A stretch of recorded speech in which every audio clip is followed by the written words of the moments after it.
Hello everyone, this is Seema and welcome back to my YouTube channel Maths Learning by Seema.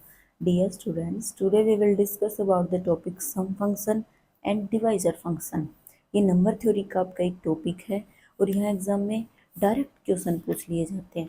देखो क्या होता है, जो divisor function होता है उसमें हम क्या निकालते हैं। सबसे पहले तो ये होती है इसकी नोटेशन, और इससे भी नोट डिनोट कर देते हैं इसको, ठीक है। इसकी जो नोटेशन होती है वो क्या होती है, आपकी सिग्मा है। क्लियर है। अब इसकी जो डेफिनेशन होती है उसमें क्या होता है, number of positive divisors of n. ये जो एन लेके चले हैं ना, ये भी पॉजिटिव इंटीजर है, और इसके जो है ना पॉजिटिव डिवाइजर्स कितने आएंगे वो लिखने होते हैं हमें। और ये कितना होता है, sum of positive divisors of n. देखो ये सबसे पहले जानना होगा कि पॉजिटिव डिवाइजर्स होते क्या हैं।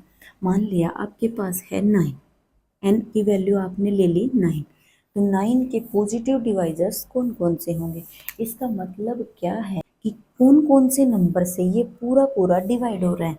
अब ये बताओ, क्या ये 1 से डिवाइड हो रहा है ना। क्या ये 3 से डिवाइड हो रहा है, आपका 3 से पूरा पूरा डिवाइड हो रहा है। क्या 6 से पूरा पूरा डिवाइड हो रहा है, नहीं, ये 9 से पूरा पूरा डिवाइड हो रहा है। तो इसके अंदर बात अब क्या उठती है कि डिवाइजर फंक्शन में क्या लेते हैं हम, नंबर ऑफ। क्या लेते हैं, नंबर ऑफ, कि जितने पॉजिटिव डिवाइजर्स आए हैं उसके नंबर 1 2 3। तो ये आएगा आपका, अगर मैं यहाँ से लिख दूँ, सॉरी, अगर मैं ये लिखूँ, देख नहीं रहा, अगर मैं इसकी बात करूं तो ये कितना आ जाएगा आपका, यहाँ से 3 आ जाएगा। कितना आ जाएगा आपका, ये 3 आ जाएगा। ऐसे ही ये जो हमारा सम फंक्शन होता है, ये क्या होता है, सम फंक्शन अगर करूँगी तो इसका मतलब क्या है, सम ऑफ पॉजिटिव डिवाइजर्स, यानी कि जो पॉजिटिव डिवाइजर्स निकल के आए हैं उन सब का सम। 1 + 3 + 9, ये कितना आ गया आपके पास, 13। क्लियर है। तो क्या आएगा, अगर आपके पास बड़े हो जाए नंबर, ये तो ठीक है, 9 छोटा था हम कर लेते हैं, कई बार बहुत बड़ी संख्या आ जाती है तो हम क्या निकाल के देखें, इसके लिए एक फॉर्मूला होता है उनका।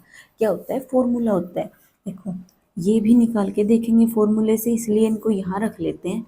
ये तो था इतना नंबर, जो हमारा डिवाइजर फंक्शन था, और सम फंक्शन आया है हमारा इतना, ठीक है। अब देखो आपका जो फॉर्मूला है वो क्या होता है, जो ये है डिवाइजर फंक्शन, इसके लिए क्या होता है, इनके लिए सबसे फर्स्ट स्टेप जो होता है वो क्या होता है, अगर आपके पास कोई भी बड़ा नंबर है उसको करो प्राइम फैक्टराइजेशन। क्या करो, उसकी प्राइम फैक्टराइजेशन कर लेते हैं। उसके बाद जो भी प्राइम फैक्टराइजेशन आएगी, जैसे मान लिया P1 आ गई, मान लिया P2 आ गई, P3, P4, ऐसे ही आपकी क्या आ गई, PK आ गई। क्या आ गई, आपकी पी के आ गई। और ये क्या है, जैसे 2 की पावर 2, 3 की पावर 2, तो जो ये पावर में होते हैं ना वो लिख देते हैं यहाँ, ठीक है। ये आ चुकी है, आप ये मान लिया आपके पास क्या आ गई है, ये आ गई है प्राइम फैक्टराइजेशन। तो सबसे पहले दोनों के लिए क्या करते हैं, हम प्राइम फैक्टराइजेशन करते हैं। क्या करते हैं, प्राइम फैक्टराइजेशन, ठीक है। उसके बाद क्या करते हैं, फॉर्मूला अप्लाई करते हैं। इसका फॉर्मूला क्या होता है, आपके पास होता है α1 + 1, और मल्टीप्लाई में α2 + 1, मल्टीप्लाई में क्या आएगा आपका, अल्फा के प्लस 1। आया समझ में।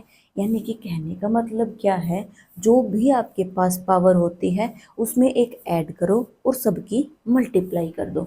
ये जो होता है इसकी क्या होती है आपकी, यानी कि जो सिग्मा एन होता है वो क्या होता है, ये था P1 प्राइम फैक्टराइजेशन, उसकी पावर थी α1, ठीक है।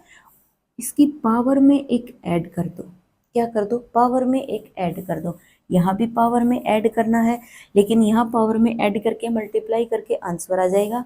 लेकिन इसके साथ क्या करना है, फिर ये आ जाएगा माइनस, ये -1 है जो है ना, ये तो पूरी एक टर्म है, और फिर -1 आया हुआ है आपका, और नीचे क्या आ जाएगा, P-1। ऐसे ही हम मल्टीप्लाई करेंगे दोबारा से, तो क्या आएगा, P2 और ये है आपका अल्फ़ा 2 प्लस 1, यहाँ आएगा माइनस और यहाँ आएगा P2 माइनस 1। ठीक है, ऐसे ही जितने प्राइम फैक्टराइजेशन होते हैं सब कर लेते हैं। अब यहाँ क्या होता है, अगर मैं एक उसमें लिखूं, ये होती है आपकी पाई और इसका साइन क्या होता है, ये प्रोडक्ट का होता है, जैसे हम सम फंक्शन के लिए ये करते हैं ना। ठीक है, तो ये होता है आपका मल्टीप्लाई के लिए। यहाँ कितना आ जाएगा आपका i is equal to 1 2 n n मान लिया तो ये आएगा अल्फा i प्लस 1। ठीक है, इसका मतलब क्या होता है, यहाँ 1 लिखो, इसका मतलब ये होता है यहाँ 1 लिखा प्लस 1, फिर यहाँ पे क्या किया 2 किया, तो आप n तक जा रहे हो। कहाँ तक जा रहे हो, n तक। आप यहाँ k ले रहे हो तो यहाँ आप k लिख सकते हो।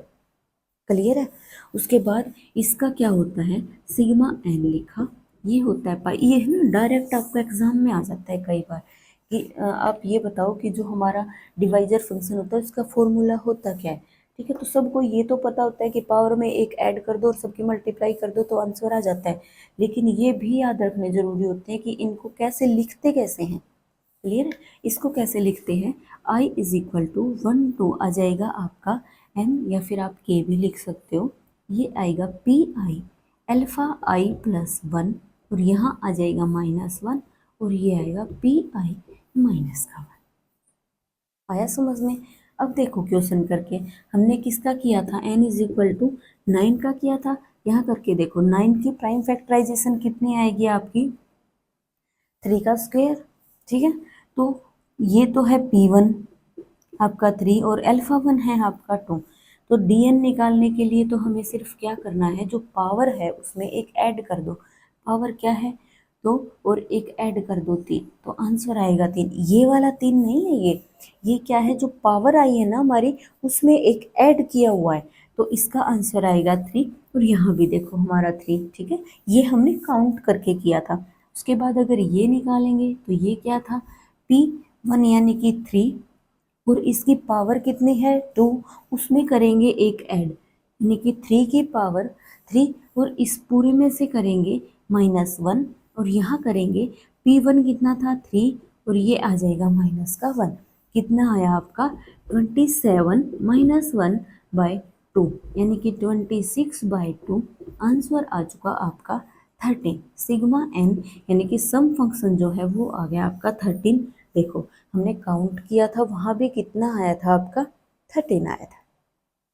क्लियर है, आ रहा है समझ में। अब देखो कुछ बड़े जो बड़ी टर्म होती है वो लेके देखते हैं हम। जैसे मान लिया आपके पास है 3000।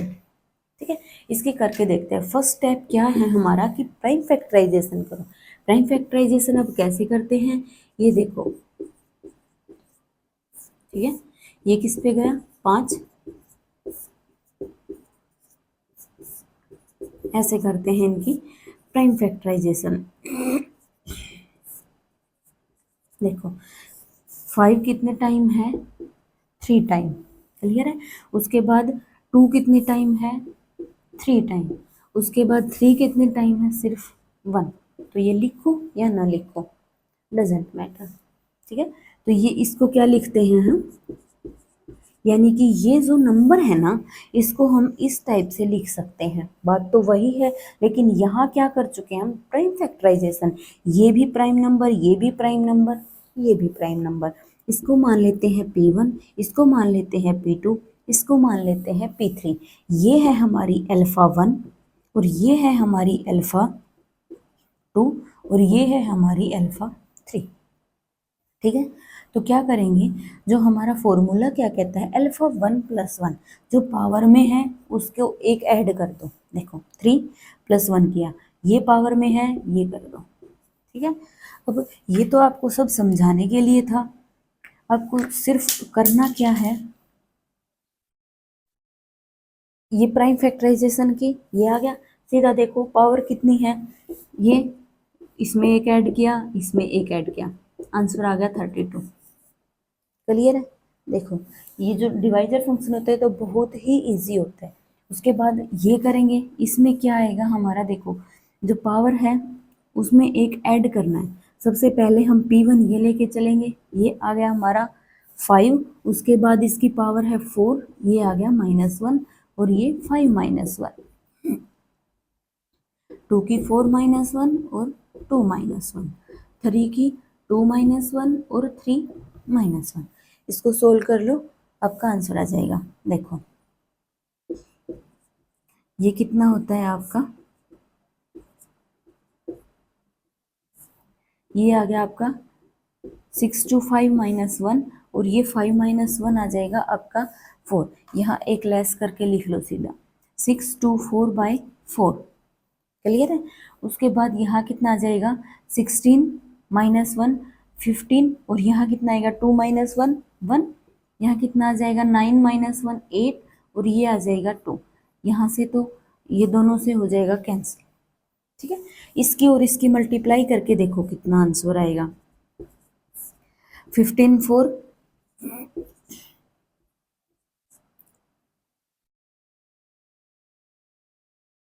ये आएगा आपका आंसर। कितना आया, 9360। तो डी एन क्या आया आपका 32। उसके बाद जो सिग्मा एन है वो कितना आया आपका 9360। आया समझ में? है ना, बिल्कुल इजी। सिर्फ एक फॉर्मूला याद करने की जरूरत होती है, इसका तो याद आराम से रह जाएगा। जो पावर आए वो +1।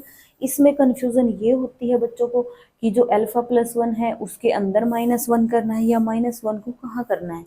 ठीक है, तो ये जो पूरा है एक टर्म हो गया आपकी, उसके बाद -1 होगा। इस टाइप से आप सोल्व कर लोगे। क्लियर है? एक टाइप से और आते हैं ये क्वेश्चन, वो क्या होती है आपकी, वो बता देती हूँ एक बार। जैसे मान लिया आपके पास क्या है सॉरी, P और Q जो है आर टू प्राइम नंबर, ये है आपके पास दो हैं प्राइम नंबर। ठीक है, क्या है प्राइम नंबर। आपसे कहता है कि जो है मान लिया p² और Q³ मान लिया ये है आपके पास कि p² और Q³ जो है इसका बताओ आप, क्या बताओ, इसके डिवाइजर फंक्शन बताओ इसका, और आप इसका सम फंक्शन बताओ। डिवाइजर फंक्शन ये और सम फंक्शन ये, कि आप ये दोनों बताओ इसके क्या होंगे। आपको इस टाइप से दे दिया जाता है दो प्राइम नंबर, कुछ नंबर ना देके अब प्राइम फैक्टराइजेशन इसकी करें कैसे, क्योंकि ये तो ऑलरेडी प्राइम फैक्टराइजेशन है। ये एक प्राइम नंबर, ये एक प्राइम नंबर, हमें सीधा फॉर्मूला अप्लाई करना होता है। क्या आ जाएगा देखो, जो हमारा डिवाइजर फंक्शन होता है ये तो इतना इजी होता है आपका कि पावर जो है उसमें एक ऐड कर दो और मल्टीप्लाई कर दो। ये 2 है, इसमें एक पावर ऐड की, ये आ जाएगा 3, इसमें की 3, और ये आ जाएगा आपका आंसर। तो बहुत ही ईजी होता है। ठीक है, उसके बाद सिग्मा एन देखते हैं। ये थोड़ा सा टिपिकल होता है, ज़्यादा नहीं होता, थोड़ा सा होता है, बस ध्यान दोगे तो वो भी नहीं लगेगा आपको। क्या आएगा, पी की है 2 और यहाँ पे एक ऐड करना होता है, क्या आ जाएगा 3, यहाँ कर दो -1 और नीचे क्या आ जाएगा p-1। क्लियर है? फिर मल्टीप्लाई में जो हमारा सेकंड प्राइम नंबर होता है वो लेते हैं। सेकंड प्राइम नंबर कितना है q, और ये पावर कितनी है q, तो यहाँ कर देंगे एक ऐड करेंगे तो क्या हो जाएगा 4, इस पूरे से एक माइनस कर दो और ये आ जाएगा q-1। क्लियर है? अब देखो आपके पास p³ - 1 यानी कि a³ - b³ का क्या फॉर्मूला होता है, a - b a² + b² + ab। ठीक है, तो यहाँ क्या आ जाएगा आपका p-1 और p² + 1 प्लस का p आ जाएगा। ठीक है, नीचे क्या है आपका p-1 है, इनटू में करो। ये देखो q² - 1 है, क्या मैं इसको ये लिख सकती हूँ? ठीक है, क्या बन गया ये a² - b², और इसका फॉर्मूला हमारे पास क्या होता है a - b a + b। ठीक है, तो यहाँ क्या लिखूंगी मैं, q² -1 और q² प्लस का 1, और नीचे क्या है q-1। ये तो देखो यहाँ से हो रहा है आपका कैंसिल आउट, लेकिन यहाँ क्या कैंसिल आउट करें। अब देखो ये a² - b² फिर से एक फॉर्मूला बन चुका है ना आपका। इसको क्या करोगे, यहाँ लिख देती हूँ, कभी दिखे ना आपको। ये आ जाएगा q-1 और ये आएगा q प्लस का 1, ये कर रही हूँ मैं। और फिर ये क्या है आपका q² प्लस का 1, और नीचे क्या था q - का 1। ठीक है, तो इससे ये कैंसिल, क्या बच गया आपके पास, यहाँ से आ चुका है पी स्क्वेयर प्लस 1 प्लस का पी, ये आ गया क्योंकि ये तो कैंसिल आउट हो चुके हैं। यहाँ से हमने यह निकाला, कितना आया, क्यू प्लस 1 और क्यू स्क्वेयर प्लस का 1, ये आ चुका है आंसर। ये भी ठीक है। अगर आपके पास ऑप्शन में ये नहीं है तो इसकी करवा दो मल्टीप्लाई, आंसर आपका वो भी ठीक होगा। जैसे P square plus 1 plus P, और यहाँ कितना आ जाएगा, क्यू क्यूब प्लस का क्यू स्क्वेयर प्लस का क्यू प्लस का 1, आंसर आपका ये भी ठीक है। जो ऑप्शन में हो वो देखना होगा आपको कि किस टाइप से है, हो सकता है कि आपका यहाँ से ही आ जाए। क्लियर है। तो इस टाइप के क्वेश्चन आते हैं आपके एग्जाम में डिवाइजर फंक्शन से और सम फंक्शन से, जो बहुत ही इजी होते हैं और बिल्कुल टाइम नहीं लगता इनको सोल्व करने में। ठीक है, अगर आपको वीडियो अच्छी लगी हो तो लाइक करना और चैनल को सब्सक्राइब करना। मिलते हैं एक नेक्स्ट वीडियो के साथ। Thank you.